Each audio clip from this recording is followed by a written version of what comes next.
శోధనలో ఏడవడం కాదు, శోధనలో భయపడడం కాదు. మరి ఏం చేయాలంటే శోధనలో ఏం చేస్తాడట ఆయన రాయబడుతున్నమాట.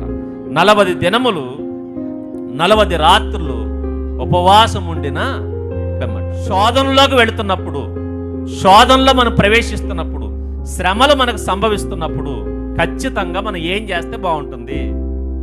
ఏం చేస్తే బాగుంటుంది? ఉపవాసం ఉంటే బాగుంటుంది. మన బాధలు ఏం చేస్తారు?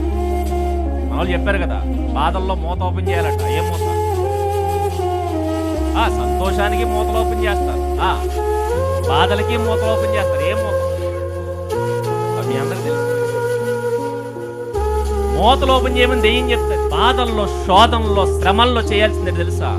ఏం చేయి? ఉపవాసం ఉండు. మంచిది. నీకు నిలబడాలి అనుకుంటే, నువ్వు దేవుని యందు నిలబడాలనుకుంటే నువ్వు చేయాల్సిన పని ఏంటంటే ఆ టైంలో ఉపవాసం చాలా మంచిది.